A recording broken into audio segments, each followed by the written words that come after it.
Graça e paz, amados irmãos, vamos para mais um resumo do Evangelho segundo escreveu João. O Evangelho de Jesus segundo escreveu João. Hoje, os capítulos 1, capítulo 1 ao capítulo 6.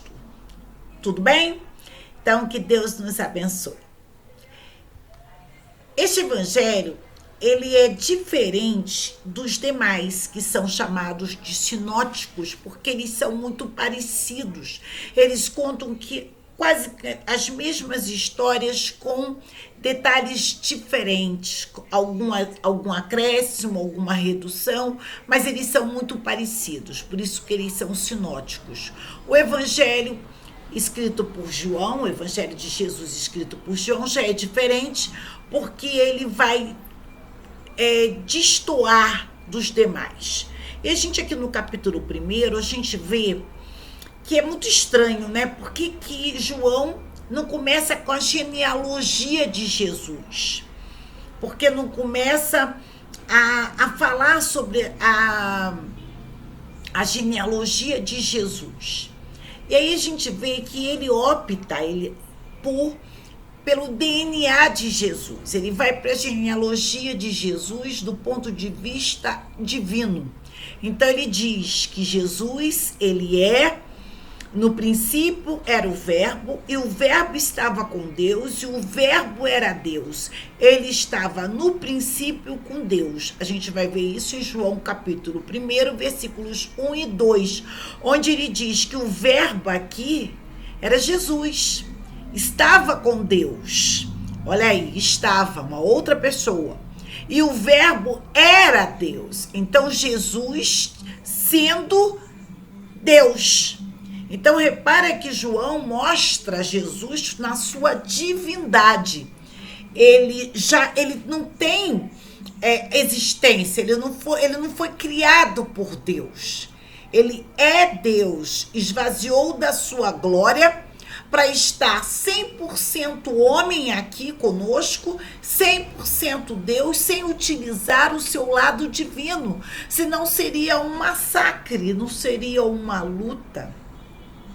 E aí, por ele ser Deus, e aí aqui, muita gente acha estranho, João Batista, esse João aqui não é o João que escreveu o Evangelho, João é o João Batista, o profeta, o precursor de Jesus, o antecessor de Jesus, a voz que clama no deserto, como diz em Isaías 40. E aí, João, ele nasce primeiro, 6 meses antes de Jesus, né? Eles são primos, ele é primo de Jesus, filho de Isabel, e Jesus de Maria, né? O seu lado humano. E aí, por quê? Se ele nasceu primeiro, por que Jesus viria depois? Aqui ele está falando de Jesus Messias, quando o seu messianado inicia. Percebe? Então, olha bem, Jesus ele é eterno. Antes de vir ao mundo, ele já estava ao lado do Pai. Então ele veio, João Batista, apesar de ter nascido primeiro que Jesus humano, mas Jesus já existia, Jesus é Deus. Então, muito antes dele, né? No princípio. Então, vamos lá. E agora, houve um homem enviado de Deus cujo nome era João. Esse João, mais uma vez, não é João, o evangelista que escreveu o Evangelho segundo o Evangelho de Jesus. Não foi João apóstolo, é João Batista. Este veio como testemunha, a fim de dar testemunho da luz, para que todos crescem por meio dele, porque ele era um profeta respeitado. Muitos iam até ao Rio Jordão ser batizado por ele, por João Batista. Então, as pessoas perguntavam, quem é você? Ele dizia, eu sou a voz que clama no deserto. deserto. Olha que lindo, né? Tanta gente preocupada com título, tanta gente preocupada com reconhecimento.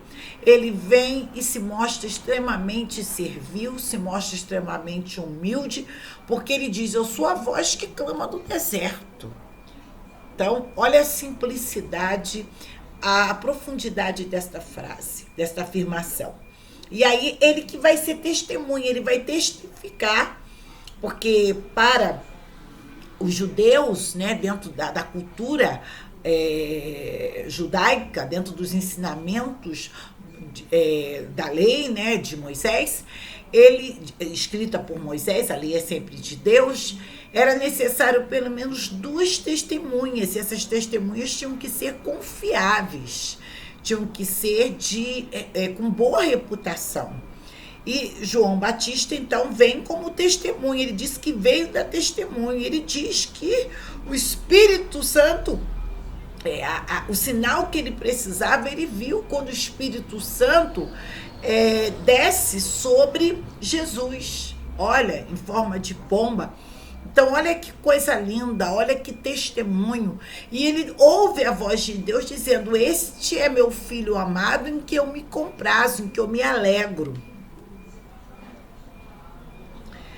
Não sabia que era ele. Aí é que é João Batista ainda falando. Repetiu João: mas quando Deus me enviou para batizar, então ele já batizava antes, né, para o arrependimento dos pecados, o batismo do arrependimento. Ele dizia: quando vires, Deus falando para ele, né? Quando vires o Espírito Santo descer e pousar sobre alguém, que no caso foi Jesus, esse é aquele que batizará com o Espírito Santo. Vi isso acontecer e dou testemunho de que é o Filho de Deus. Oh, glória! Isso está em João capítulo 1, versículo 33. Já no capítulo 2, a gente tem aqui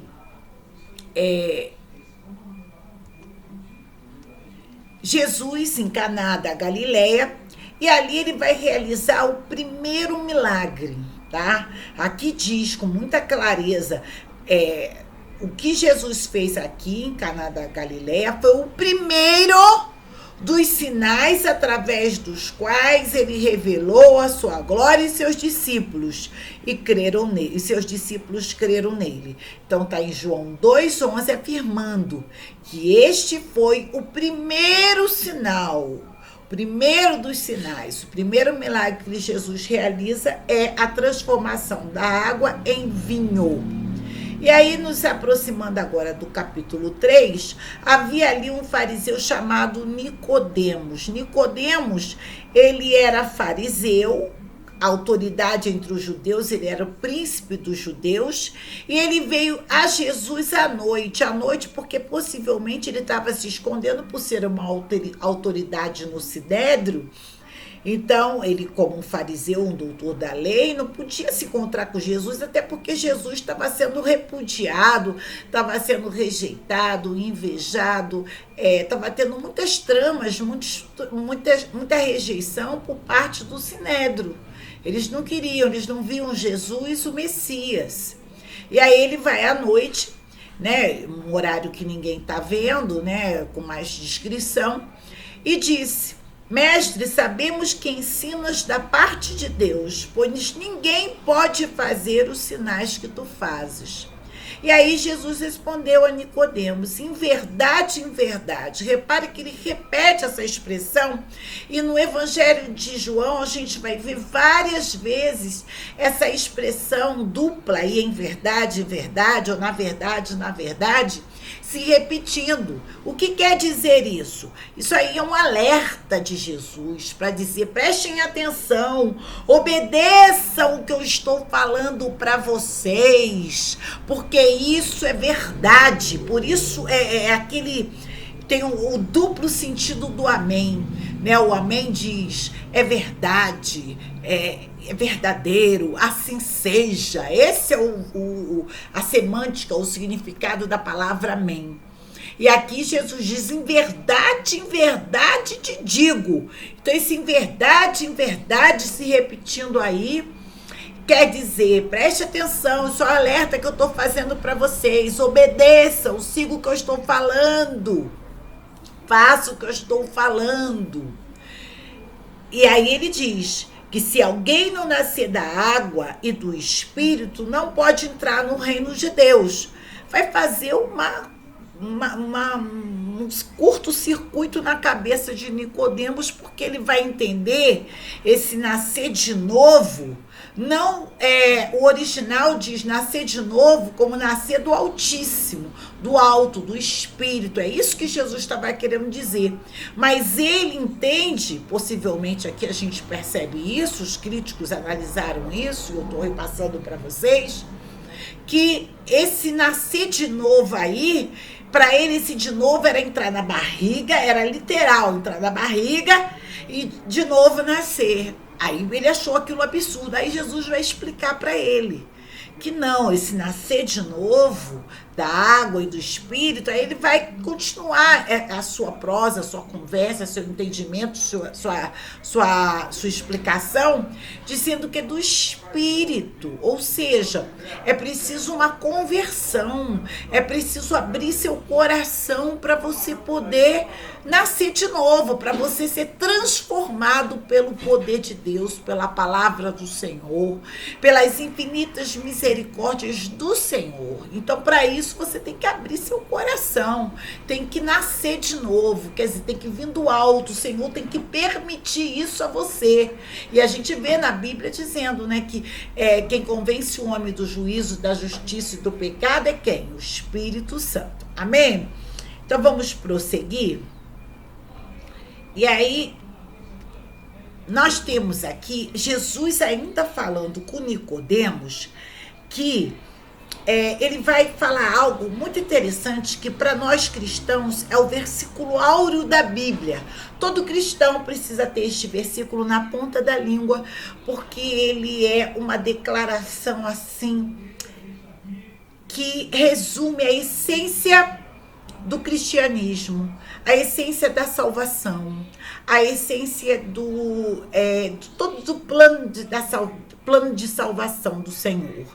João 3,16. Porque Deus amou ao mundo de tal maneira que deu o seu Filho unigênito para que todo o que nele crê não pereça, mas tenha vida eterna.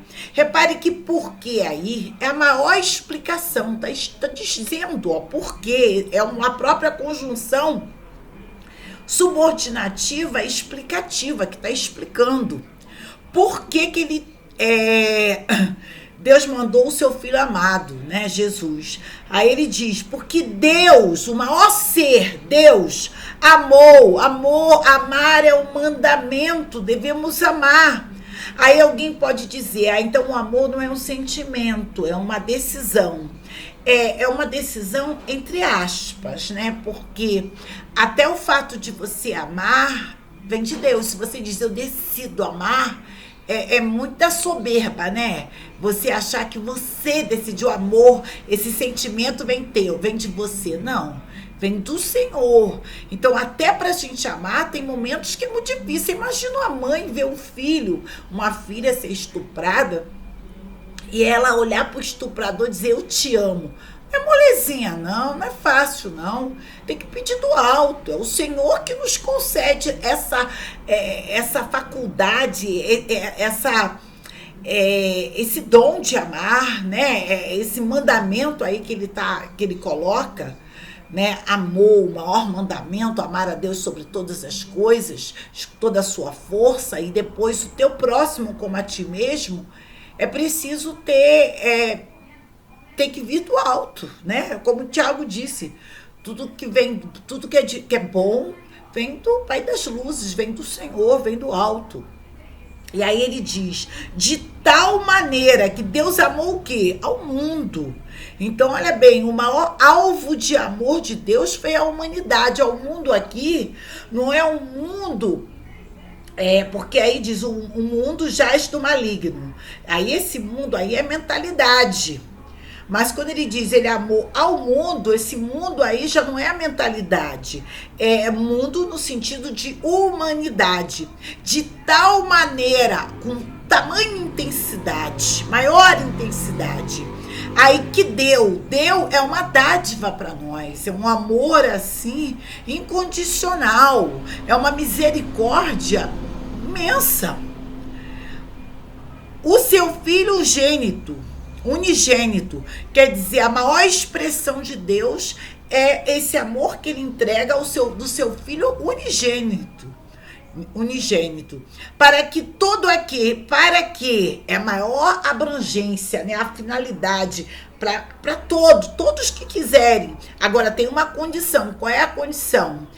Todo o que nele crê. Então você precisa crer, né? Crer. Para crer você tem que ter o quê? Tem que ter fé, tem que ter o coração quebrantado.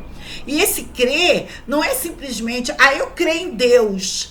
Aí você não muda, você não faz movimento de mudança, você não se esforça. Você não coloca Deus como prioridade na tua vida. Você aceita e leva a sua vida como uma pessoa normal, como uma pessoa que é um ateu, um ímpio. É uma pessoa que não tem Deus no teu coração, que não coloca Deus como prioridade. Porque se você coloca Deus como prioridade, você nunca pode deixar o trabalho ser mais forte, cortar os dias de você ir para a casa do Senhor. Você não pode aceitar que você seja escravo do trabalho. Não. Você decide. Não, peraí. A minha prioridade é Deus. Então, é para trabalhar nesse dia, eu não vou. Mas eu vou morrer de fome, vai acontecer. Prioridade, você vai confiar, é fé. Então esse crer aí é mais do que simplesmente de boca, de coração, é de todo o seu ser, é de obediência mesmo, de você obedecer a palavra, obedecer ao Senhor. Nada pode vir no lugar de Deus. Olha aí, ó, como é que não é tão molezinha ser cristão. Mas é interessante que ele nos ajuda, ele coloca em nós, quem é que nos habita? O Espírito Santo. O Espírito Santo vem com a função de quê? De convencer o homem da justiça, do juízo, do pecado. Então é aquele que nos alerta, nos ajuda, nos dá força quando a gente não consegue.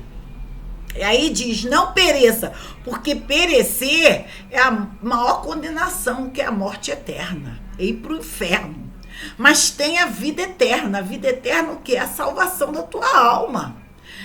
João 10:10, parte B. Eu vim para que tenham vida e a tenham em abundância. Olha que coisa linda, né? Isso é o Senhor. E aí, caminhando mais um pouquinho, a gente tem aqui outra passagem do Senhor muito interessante, que vai fazer uma referência a Números 21, versículos 4 e 9. Jesus vai comparar, ele vai dizer assim: e como Moisés levantou a serpente no deserto, assim importa que o Filho do Homem, Jesus se intitulava como Filho do Homem, ele se autodenominava Filho do Homem, fazendo uma referência a Daniel 7, 13, 14, em que o Messias, ele seria, se autodenominaria, ele seria o Filho do Homem, chamado de Filho do Homem. Então Jesus assume isso, dando todas as evidências, mais uma vez cumprindo essa profecia lá de Daniel 7, 13, 14, que o Filho do Homem ser chamado de Filho do Homem, né? Por que Filho do Homem? Porque ele vem como, sendo Deus, ele vem como Filho do Homem, porque ele assume todas as condenações, todo o pecado, todos os erros, tudo que é maldito ali do homem, ele vai receber na cruz do Calvário, que ele vai morrer por nós. Então ele diz, assim importa que o Filho do Homem seja levantado, assim importa que Jesus seja levantado. Levantado aí, levantou Moisés, a serpente do deserto, e levantado o Filho do Homem, na verdade essa comparação, essa analogia, é que em Números 21, 4, 9, o povo rebelde, de duro coração, sempre pecando, aí dessa vez vai blasfemar até do maná, vai falar mal até do maná. E aí o Senhor, né, Deus fica muito zangado, manda serpentes para pegar, para matar todo mundo. Aí o povo se arrepende, arrepende, pede perdão, fala: Moisés, pelo amor de Deus, pede Deus para nos perdoar. Aí o Senhor perdoa, envia, manda Moisés colocar essa serpente, levantava a serpente no alto, uma serpente de bronze, e todos que olhassem para a serpente de bronze, tá, ficaria curado. Olha que coisa linda. E assim é Jesus, ele foi levantado na cruz, morreu por nós, a crucificação de Jesus, ele é levantado, né, na cruz. Por quê? Porque todos que olham para eles, todos que recebem Jesus, o aceitam como Senhor e Salvador da sua vida, esses são salvos, são livres da condenação eterna, são libertos, são salvos, herdam a vida eterna. Glória a Deus por isso. Coisa boa, hein? Deus é maravilhoso, né? Aí, dando continuidade a essa passagem, a gente vê aqui, ainda no capítulo 4, fazendo uma referência também a Mateus 13:57, que Jesus vai dizer, né? Ele está lá em Nazaré, a sua pátria, né? A sua cidade, onde ele cresceu, né? E ali o pessoal vai falar, ele vai começar a realizar ali alguns sinais, o pessoal vai falar para ele, mas vão se escandalizar, sua família, né, seus parentes vão se escandalizar dele fazer aquilo dali, fazer aqueles sinais. E aí ele vai falar sobre isso, que o profeta não tem honra na sua pátria. E aqui no 4 ele de novo reforça isso, ele diz, porque Jesus mesmo testificou lá em Nazaré. Aí em Mateus 13:57, que um profeta não tem honra na sua própria pátria. E é verdade, você vê que Nazaré ele não conseguiu fazer muita coisa, né? Realizar muitos milagres, muitos sinais. Por quê? Por causa da incredulidade do povo. Por quê? Porque conta porque o povo se escandalizava, o povo rejeita aquele que cresceu com ele, que viveu, eles acham que era normal, como é que agora é isso tudo, como é que virou Messias? Nunca se apresentou, sempre foi criado como um de nós. Então tem essa resistência, né? A gente vê que tem essa resistência. Até imagina uma pessoa que é criada com a gente e ali cresce, é normal, brinca e tal, e depois fica um tempo sem se ver, quando volta o pessoal fala: poxa, e ele? Que é isso? Ele cresceu comigo, como é que ele é o Messias? Para de bobeira. Por exemplo, o pessoal vai demorar, vai ter resistência com relação a honrar esse profeta, né? E é isso que Jesus está mostrando aqui. Isso aconteceu com Jesus, ele testificou isso. Já no capítulo 6, né? O capítulo 5. Tá. No capítulo 5, a gente também tem uma referência lá do Antigo Testamento, que é lá em Deuteronômio 6, versículo 4, que diz assim: só há um Deus, não há outro Deus, só há um. E aí, quando Jesus diz que ele é o próprio, que ele é igual a Deus, né? Ele chama Deus de Pai, diz que é o próprio Deus, se iguala. Os judeus não chamavam Deus de Pai, era Senhor, o Senhor Deus, né? Tanto está lá em Deuteronômio 6, versículo 4. Então, aceitar isso, tá? Não só porque ele quebrantava o sábado, né? Curava no sábado, mas também por conta de dizer que que Deus era seu próprio Pai.